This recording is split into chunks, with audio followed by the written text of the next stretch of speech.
Yo, welcome back to another video. I'm streaming from my bedside. Um, this is 10 times WWE got the wrong guy wrong. 10 times WWE got the guy wrong. I meant to say. Over the years, despite there being far stronger candidates on show across the roster, WWE have foolishly chosen to fully get behind everyone from lumbering giants to personality-devoid prodigies. And the end results were inevitably all kinds of disappointing. So let's talk about them. I'm Gareth, this is What Culture Wrestling, and here are 10 times WWE got the guy wrong. Number 10, Austin Theory. At a glance, Austin Theory seems like a guy who possesses a good number of the qualities needed to be a serious player in WWE. He definitely looks the part, possessing an undeniably impressive physique. And he can hold his own in between the ropes too, though he does possess a rather flat finisher in his A-Town Down weapon of choice. That match ender perhaps encapsulated the overall vibe of the former United States champion during his 2022 to 2023 Top Guy push, under both Vince McMahon and Paul Levesque, with that run highlighting the major flaw holding the 26-year-old back from being a future WrestleMania main eventer, that being his lack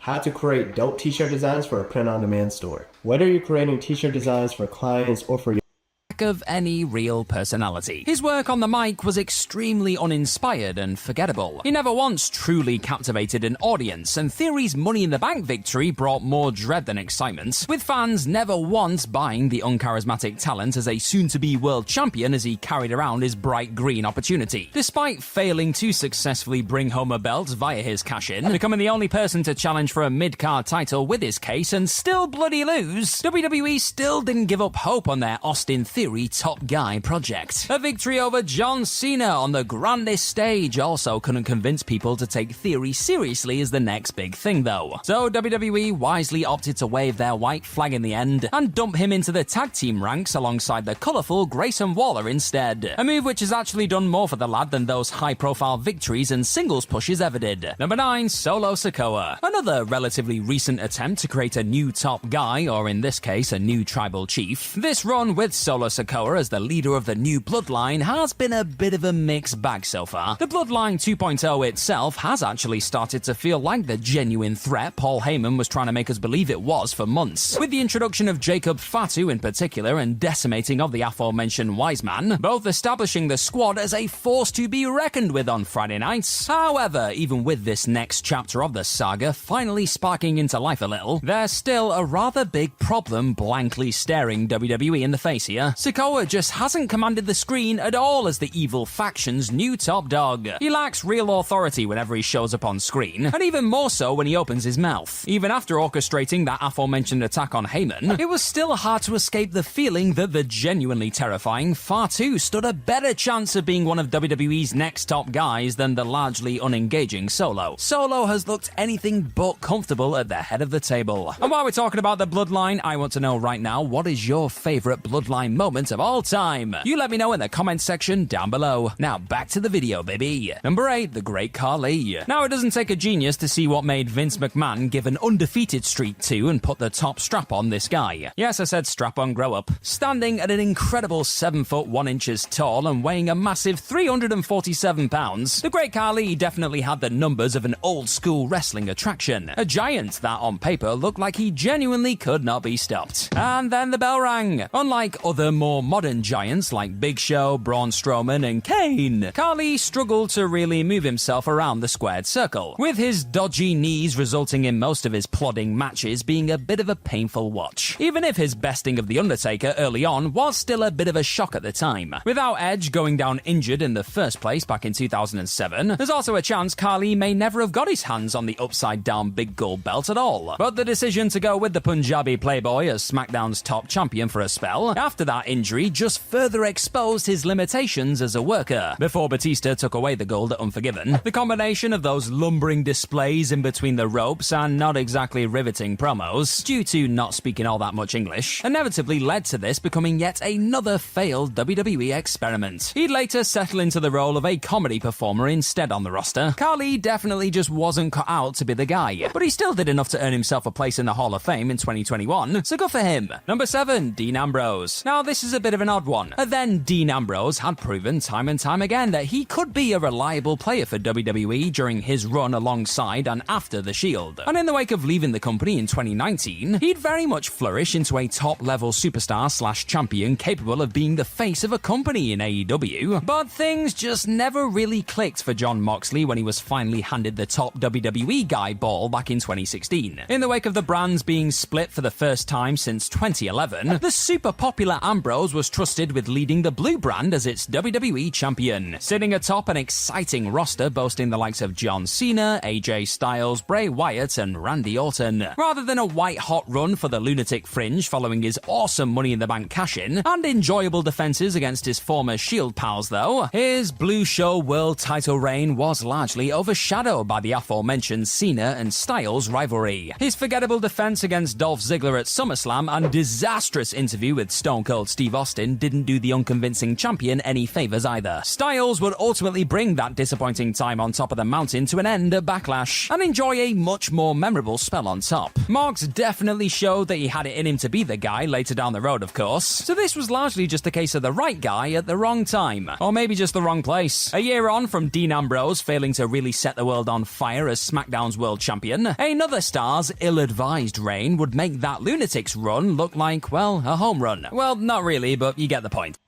12 drivers remain, hoping to match dreams with destiny and claim a cup filled with history. The NASCAR playoffs continue at Kansas on USA. I'm the team mascot, and boy, am I running late. Ow, what a hit. And if you don't have the right auto insurance coverage, the cost to cover that might tank your season. So get Allstate and be better protected from mayhem, like me.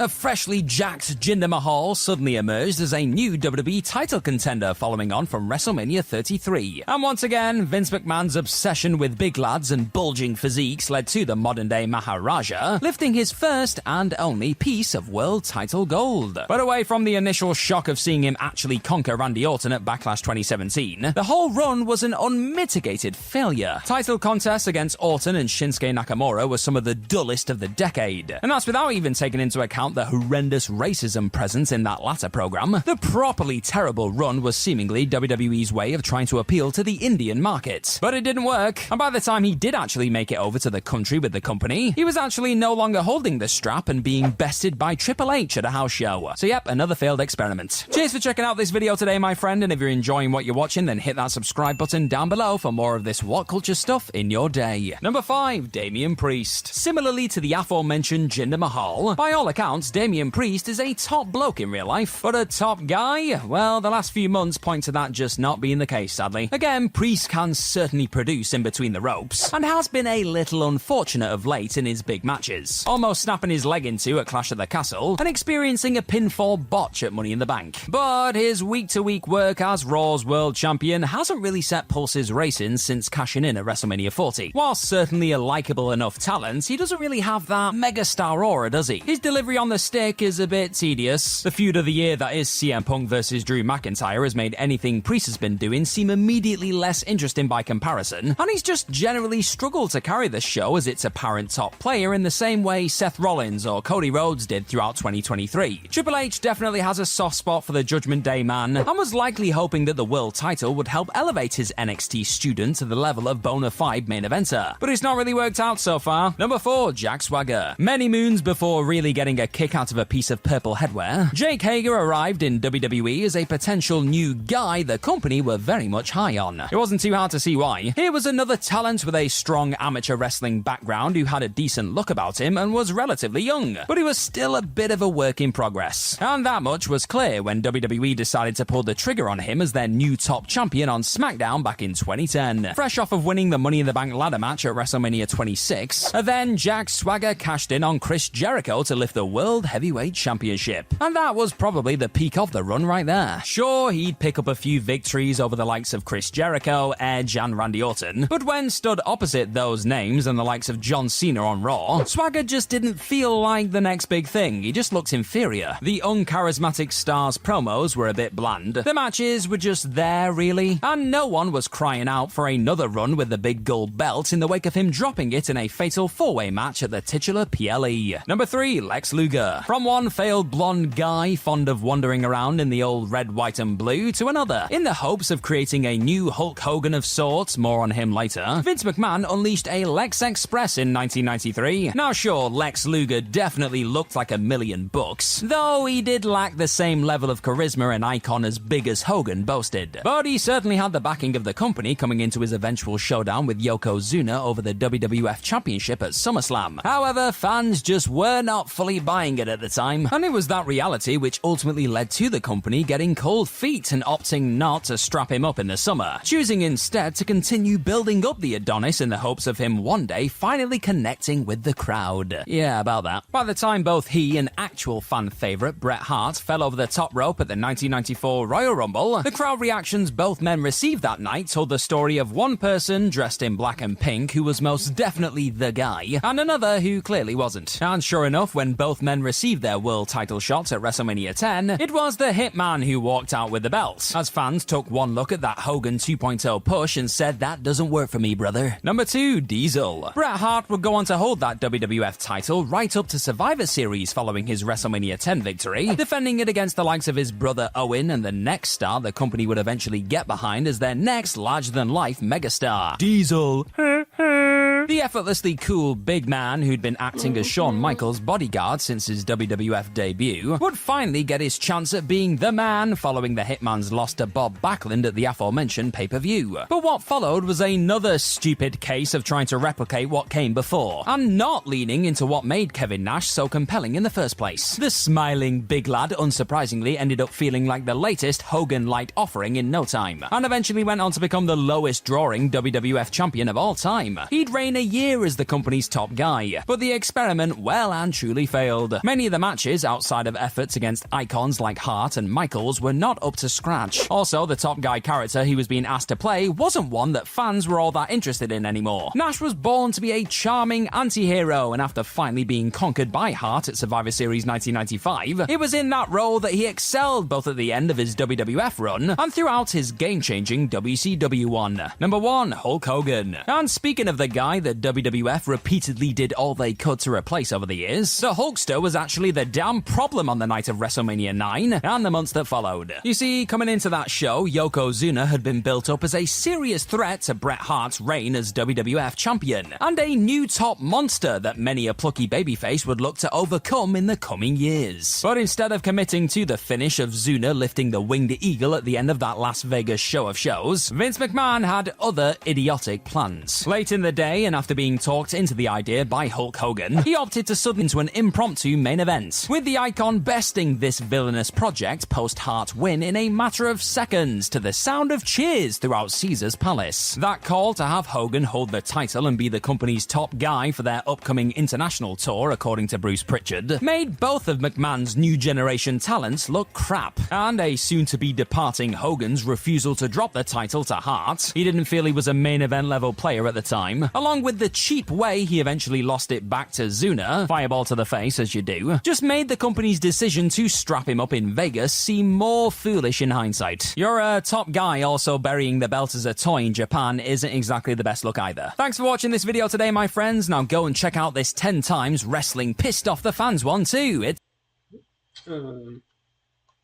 Thank y'all for watching. We gonna get out of here. I'm gonna see you on the next video.